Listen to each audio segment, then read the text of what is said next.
Hecuba by Euripides. Part 1.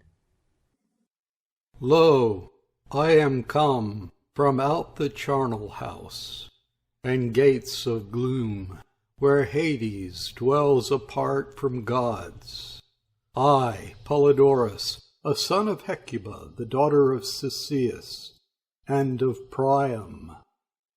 Now my father, when Phrygia's capital was threatened with destruction by the spear of Hellas, took alarm, and conveyed me secretly from the land of Troy unto Polymestor's house, his friend in Thrace, who sows these fruitful plains of Chersonesus, curbing by his might a nation delighting in horses. And with me my father sent great store of gold by stealth, that, if ever Ilium's walls should fall, his children that survived might not want for means to live.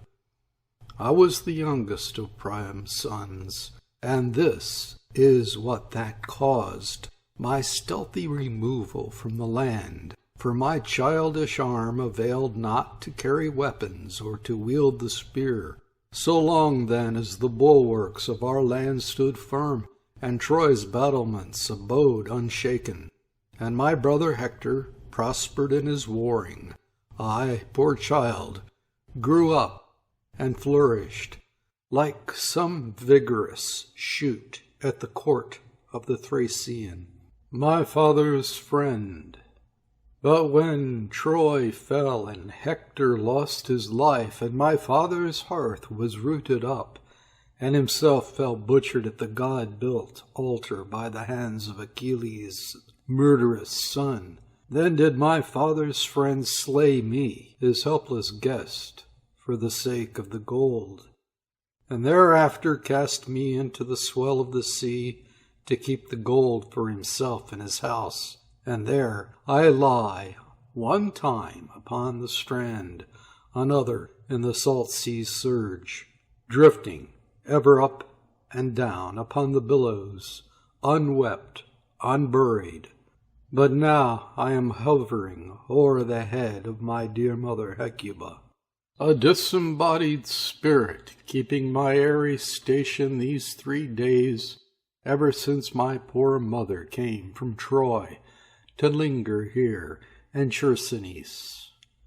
Meantime, all the Achaeans sit idly here in their ships at the shores of Thrace, for the son of Peleus, even Achilles, appeared above his tomb, and stayed the whole host of Hellas, as they were making straight for home across the sea, demanding to have my sister Polyxena offered at his tomb, and to receive his guerdon.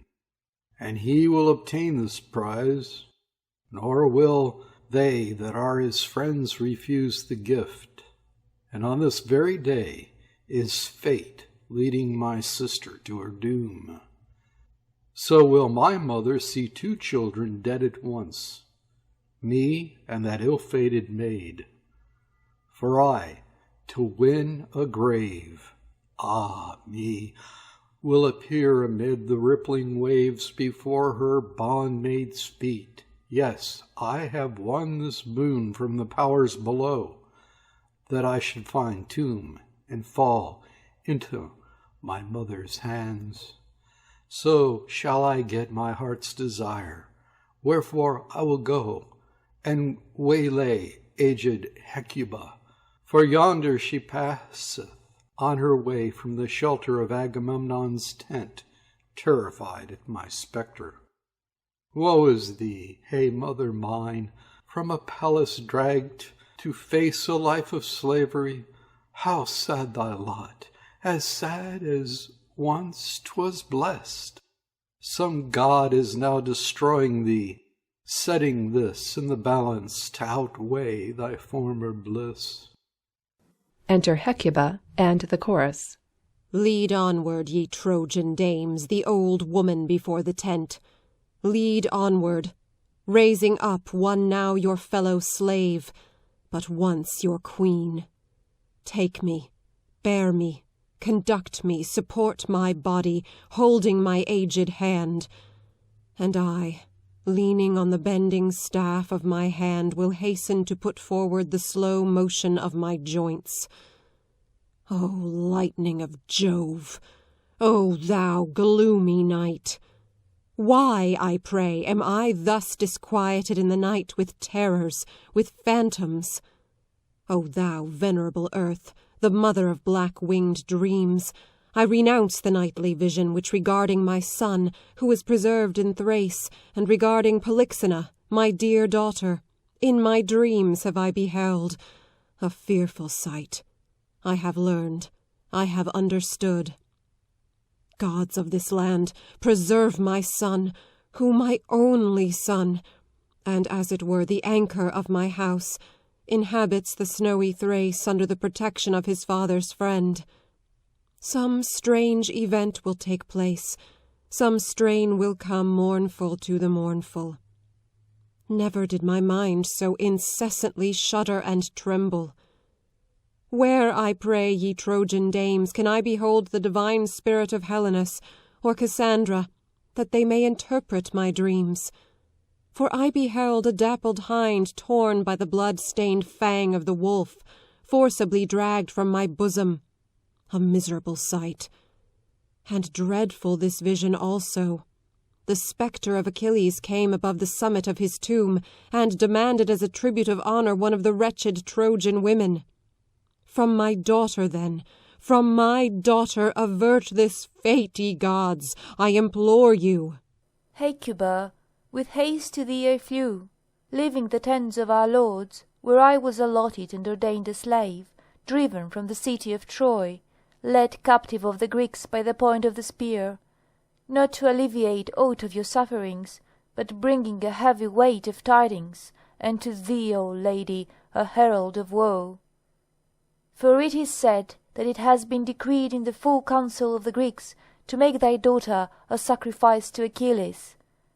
For you know how that, having ascended over his tomb, he appeared in his golden arms, and restrained the fleet ships, as they were setting their sails with their halyards, exclaiming in these words, Where speed ye, Grecians, leaving my tomb unhonoured?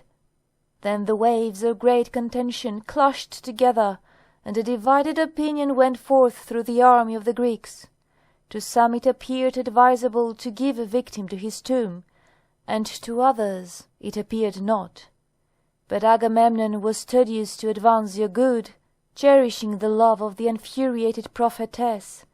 But the two sons of Theseus, scions of Athens, were the proposers of different arguments. But in this one opinion they coincided: to crown the tomb of Achilles with fresh blood, and declared they would never prefer the bed of Cassandra before the spear of Achilles. And the strength of the arguments urged on either side was in a manner equal, till that subtle adviser, that bumbling knave, honeyed in speech, pleasing to the populace, that son of Laertes, persuades the army not to reject the suit of the noblest of all the Greeks on account of a captive victim, and not to put it in the power of any of the dead standing near Proserpine, to say that the Grecians departed from the plains of Troy ungrateful to the heroes who died for the state of Greece. And Ulysses will come, only not now, to tear your child from your bosom, and to take her from your aged arms. But go to the temples, speed to the altars, sit a suppliant at the knees of Agamemnon, invoke the gods, both those of heaven and those under the earth, for either thy prayers will prevent thy being deprived of thy wretched daughter, or thou must behold the Virgin falling before the tomb, dyed in blood gushing forth in a dark stream from her neck adorned with gold. Alas, wretched me! What shall I exclaim? What shriek shall I utter? What lamentation? Miserable through miserable age, and slavery not to be endured, insupportable. Alas, who is there to defend me? What offspring? What city? The old man is gone. My children are gone. Whither shall I turn me, and whither shall I go? Where is any god or deity to succour me? O Trojan dames, bearers of evil tidings, bearers of woe, you have destroyed me utterly. You have destroyed me. Life in the light is no more desirable. O wretched foot, lead an aged woman to this tent. O child, daughter of the most afflicted mother, come forth from the tent, hear thy mother's voice, that thou mayest know what a report I hear that concerns thy life. Enter Polyxena. O mother, why dost thou call? Proclaiming what new affliction hast thou frightened me from the tent, as some bird from its nest, with this alarm? Alas, my child! Why address me in words of ill omen? This is an evil prelude. Alas, for thy life! Speak, conceal it no longer from me. I fear, my mother. Why, I pray, dost thou groan? O child, child of an unhappy mother! Why sayest thou this? My child, the common decree of the Greeks unites to slay thee at the tomb of the son of Peleus. Alas, my mother! How are you relating unenviable ills? Tell me, my mother! I declare, my child, the ill-omened report. They bring word that a decree has passed by the vote of the Greeks regarding thy life. O thou that hast borne affliction! O thou wretched on every side! O mother unhappy in your life! What most hated and most unutterable calamity has some destiny again sent against thee? This child is no longer thine. No longer indeed shall I miserable share slavery with miserable age. For as a mountain whelp or heifer shalt thou wretched behold me, wretched torn from thine arms, and sent down beneath the darkness of the earth, a victim to Pluto, where I shall lie bound in misery with the dead. But it is for thee indeed, my afflicted mother, that I lament in these mournful strains, but for my life, my wrongs, my fate, I mourn not, but death, a better lot has befallen me. But see, Ulysses advances with hasty step, to declare to thee, Hecuba, some new determination. Enter Ulysses. Lady, I imagine that you are acquainted with the decree of the army, and the vote which has prevailed. Nevertheless, I will declare it.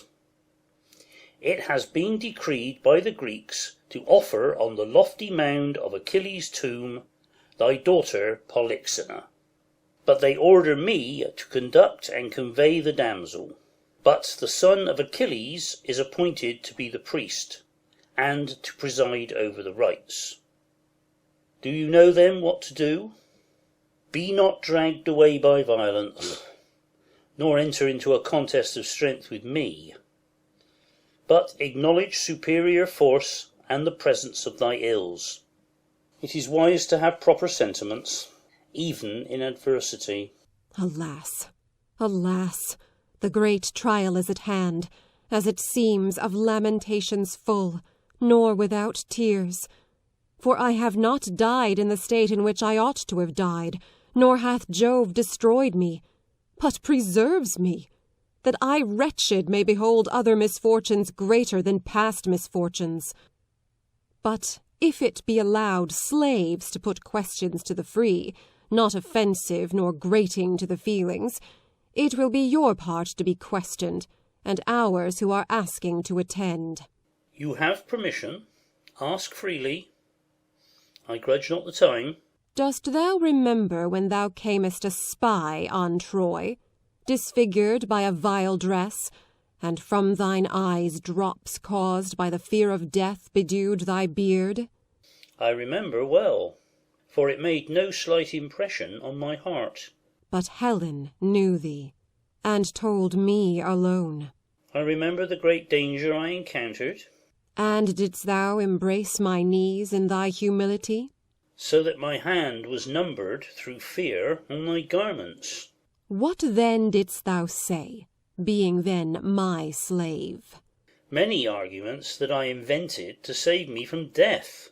Did I preserve thee then, and conduct thee safe from the land? Yes, so that I now behold the light of the sun. Art thou not then convicted of baseness by this conduct, who hast received benefits from me such as thou acknowledgest thou hast, and doest us no good in return, but evil as far as in thee lies? Oh, thankless is your race, as many of you as court honour from oratory before the populace. Be ye not known to me, who care not to injure your friends, provided you say what is gratifying to the people. But plotting what dark design have they determined upon a decree of death against my child? Did fate impel them to offer human sacrifices at the tomb, where it were rather right to sacrifice cattle? Or does Achilles, desirous of devoting in his turn to death those that wrought his death, with a colour of justice meditate her destruction? But she has done him no ill. He should demand Helen as a sacrifice on his tomb, for she destroyed him and brought him to Troy. But if some captive selected from the rest, and excelling in beauty, ought to die, this is not ours. For the daughter of Tyndarus is most preeminent in beauty, and has been found to be no less injurious than us. On the score of justice, then, I urge this argument.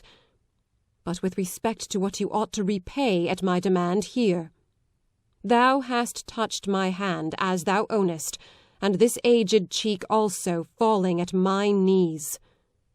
Thy hands and knees I in return grasp, and redemand the favour I granted you then, and beseech you, do not tear my child from my arms, nor kill her.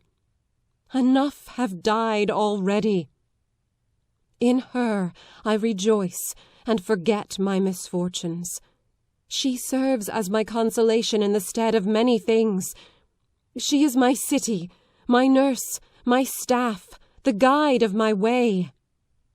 It becomes not those who have power to exercise their power in things wherein they ought not, nor should the fortunate imagine their fortune will last forever.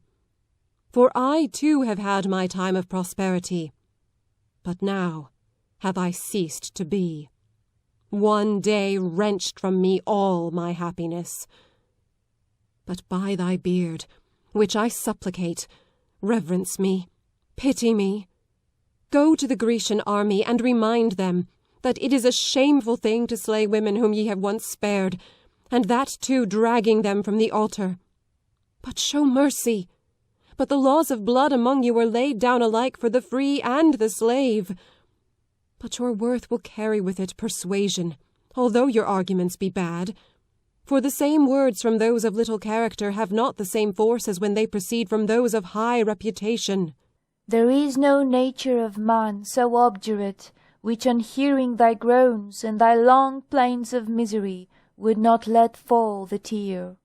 Hecuba, be advised, nor through passion deem him thine enemy who gives thee good advice. I indeed am ready to preserve thy person through the means of which I was fortunate, and I say no other. But what I declared before all, I will not deny, that, Troy being captured, we should give thy daughter as a victim to the noblest man of the army who demands her.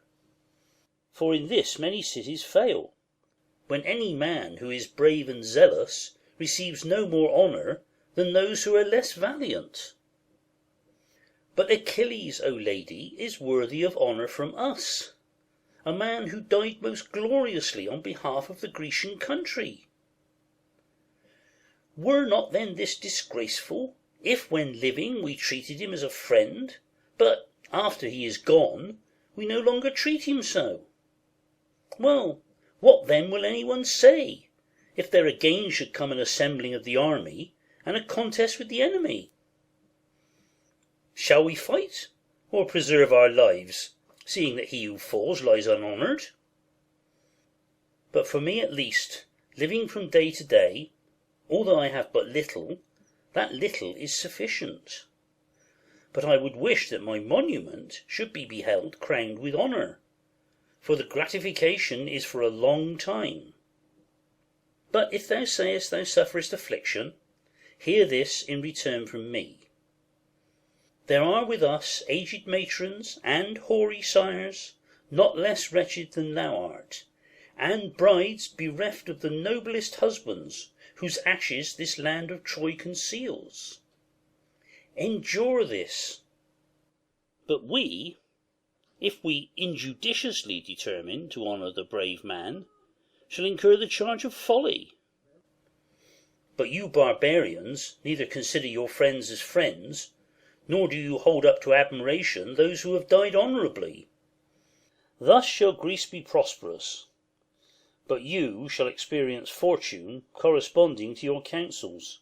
Alas, alas, how wretched is the state of slavery, and to endure indignities compelled by superior force. O daughter, my words respecting thy death are vanished in the air, set forth in vain. But thou, if thou hast greater powers of persuasion than thy mother, use all thy influence, uttering every note as the throat of the nightingale, that thou mayest not be deprived of life. But fall before the knees of Ulysses in all the eloquence of grief, and persuade him. Thou hast a pretext, for he also hath children, so that he may be inclined to pity thy fortune. I see, Ulysses, that thou art hiding thy hand beneath thy robe, and turnest thy face away, that I may not touch thy beard. Be not afraid, thou hast avoided my suppliant Jove, for I will follow thee on account of fate, and even wishing to die. But if I were not willing, I should appear base, and too fond of life. For wherefore should I live, whose father was monarch of all the Trojans, this my dawn of life? Then was I nurtured on the fair hope, a bride for princess, having no small competition for my hand, to whose palace and heart I should come. But I, wretched now, was mistress among the Trojan women, and conspicuous in the train of virgins, equal to goddesses, death only excepted. But now I am a slave. First of all, the very name, not being familiar, persuades me to love death. Then perhaps I might meet with masters cruel in disposition, who will buy me for silver, the sister both of Hector and many other heroes, and imposing the task of making bread in his palace, will compel me, passing the day in misery, both to sweep the house and stand at the loom. And some slave somewhere purchased will defile my bed, before wooed by princess. This never shall be. I will quit his light from mine eyes free, offering my body to Pluto. Lead on then, Ulysses, conduct me to death, for I see neither confidence of hope, nor of expectation, present to me that I can ever enjoy good fortune. But do thou, my mother, in no wise hinder me by your words or by your actions, but assent to my death before I meet with indignities unsuited to my rank. For one who has not been accustomed to taste misfortunes bears indeed, but grieves to put his neck under the yoke. But he would be far more blessed in death than in life, for to live otherwise than honourably is a great burden. It is great and distinguishing feature among men to be born of generous parents, and the name of nobility of birth among the illustrious proceeds from great to greater still. You have spoken honourably, my daughter, but in that honourable dwells grief. But if the son of Peleus must be gratified, and you must escape blame, Ulysses, kill not her, but leading me to the pyre of Achilles, strike me, spare me not. I brought forth Paris, who destroyed the son of Thetis, having pierced him with his arrows. The phantom of Achilles did not demand that thou, O aged lady, but that thy daughter here should die. Do thou then at least slay me with my daughter, and there will be twice the libation of blood for the earth, and the dead who makes this request. Thy daughter's death suffices. One must not be heaped on another. Would that we required not even this one. There is a strong necessity for me to die with my daughter. How so? For I am not aware of any master that I have. As the ivy, the oak, so will I clasp her. Not so, if you will take the advice of your superiors in knowledge. Never will I willingly quit my child here. Nor will I leave this place without the virgin. Mother, be persuaded, and thou, son of Laertes, be gentle to a parent with reason moved to anger. But thou, O wretched mother, content not with conquerors. Dost thou wish to fall on the earth, and to wound thy aged flesh dragged by violence, and to suffer the indignity of being torn by a youthful arm? Which things you will suffer. Do not, I pray thee, for it is not seemly. But, my dear mother, give me thy beloved hand, and grant me to join cheek to cheek, since never hereafter, but now for the last time, shall I behold the rays of the sun, and his bright orb. Receive my last address, O mother! O thou that bearest me, I am going below. And I, O daughter, shall be a slave in the light of day. Without the bridegroom, without the bridal song, which I ought to have obtained. Mournful thou, my child, but I am a wretched woman. There shall I lie in darkness far from thee. Alas me, what shall I do? Where end my life? I shall die a slave, born of a free father. But I bereft indeed of 50 children. What message shall I bear to Hector, and to thy aged husband? Tell them that I am most miserable of all women. O ye breasts that tenderly nursed me! O daughter of an untimely and unhappy fate! Farewell, O mother! Farewell, Cassandra, too! Others farewell, but this is not for thy mother. Farewell, my brother Polydore, among the warlike Thracians. If he lives at least, but I doubt, so unfortunate am I in everything. Lead me, Ulysses, having covered my face with a veil, since, before I am sacrificed indeed, I am melted in heart at my mother's plaints, her also I melt in my lamentations. O light, for yet it is allowed me to express thy name, but I have no share in thee, except during the time that I am going between the sword and the pyre of Achilles. Ah me! I faint, and my limbs fail me. O daughter, touch thy mother, stretch forth thy hand, give it me, leave me not childless. I am lost, my friends. Would that I might see the Spartan Helen, the sister of the twin sons of Jove, thus, for through her bright eyes that most vile woman destroyed the happy Troy. Gale, gale of the sea, which waftest the swift barks bounding through the waves, through the surge of the ocean, whither wilt thou bear me hapless? To whose mansion shall I come, a purchased slave? Or to the port of the Doric or Phthian shore, where they report that Apidanus, the most beautiful father of floods, enriches the plains? Or wilt thou bear me hapless, urged by the maritime oar, passing a life of misery in my prison house, to that island where both the firstborn palm tree and the laurel shot forth their hallowed branches to their beloved Latona, emblem of the divine parturition? And with the Delian nymphs shall I celebrate in song the golden chaplet and bow of Diana? Or in the Athenian city shall I upon the saffron robe harness the steeds to the car of Minerva, splendid in her chariot, representing them in embroidery upon the splendid looms of brilliant threads? Or the race of Titans, which Jove, the son of Saturn, sends to eternal rest with his flaming lightning? Alas, my children! Alas, my ancestors, and my paternal land, which is overthrown, buried in smoke, captured by the Argive sword!